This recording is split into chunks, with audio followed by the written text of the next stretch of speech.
केंद्र की मोदी सरकार लोकसभा और विधानसभा चुनाव एक साथ करवाए जाने की दिशा में आगे बढ़ गई है। इसे देखते हुए केंद्रीय कैबिनेट ने एक देश एक चुनाव पर बनाई उच्च स्तरीय कमेटी की सिफारिशों को मंजूर कर लिया है। वहीं कैबिनेट के द्वारा इस सिफारिश को मंजूर करने के बाद सत्तारूढ़ दल और विपक्ष के बीच तीखे हमले होने शुरू हो गए हैं। जहां एक और भाजपा के नेता कहते हुए नजर आए हैं कि इस फैसले से देश में चुनाव की वजह से जो बहुत खर्च होता है वो कहीं ना कहीं रुक जाएगा, लॉ एंड ऑर्डर की भी समस्या से निजात मिलेगी। वहीं विपक्ष फैसले पर लगातार सवाल खड़ा करते दिख रहा है। विपक्ष का कहना है कि भाजपा का यहां फैसला सरासर गलत है। इस फैसले में अनेकों त्रुटियां हैं। आपको बता दें कि 1951 से 1967 तक देश में चुनाव एक साथ होते थे। उसके बाद में 1999 में लॉ कमीशन ने अपनी रिपोर्ट में यह सिफारिश की थी कि देश में चुनाव एक साथ होने चाहिए, जिससे देश में विकास कार्य चलते रहें। देखिए, कांग्रेस ने तो पूरे लोकसभा के चुनाव में लोगों के बीच ये कहा कि जो भारतीय जनता पार्टी संविधान को बदलने जा रही है, लोकतंत्र खतरे में है। लेकिन जनता पे उस बातों का असर नहीं हुआ, क्योंकि देखिए संविधान जो भीमराव अम्बेडकर जी के द्वारा बना गया उसे कोई नहीं बदलने वाला है।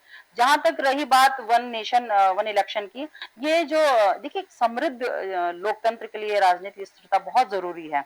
और इस राजनीतिक स्थिरता के लिए, देश में राजनीतिक स्थिरता हो, सतत विकास के लिए ये एक मील का पत्थर साबित होगा।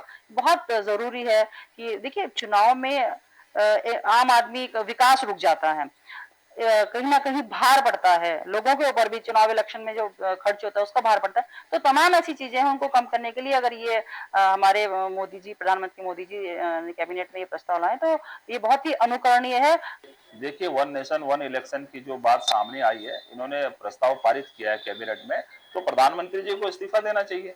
प्रधानमंत्री जी आज चुनाव करवाएं, लेकिन वो चुनाव नहीं कराएंगे। ये अपना पूरा 5 साल गुजारने के बाद तब जब इनका अंतिम समय आएगा तब चुनाव की ये लोग बात करेंगे। अगर आप वन नेशन वन इलेक्शन की आप बात करते हैं तो आपके कैबिनेट ने इसको पास कर दिया है। आप इसमें प्रस्ताव विधेयक लाइए, पास करिए इसको और तुरंत चुनाव करवाइए आप। लेकिन ये चुनाव कराने की स्थिति में नहीं है। जब इनका पूरा कार्यकाल समाप्त हो जाएगा तब ये चुनाव कराएंगे। भारत में विश्व का सबसे मजबूत लोकतंत्र है।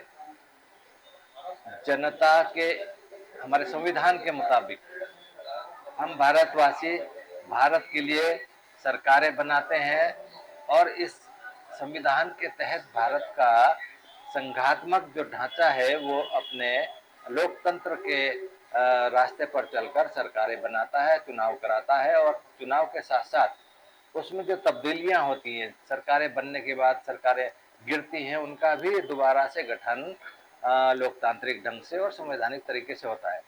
आज जो केंद्र सरकार की मंशा है वन नेशन वन इलेक्शन, यह सीधा सीधा लोकतंत्र पर दूसरा प्रहार है।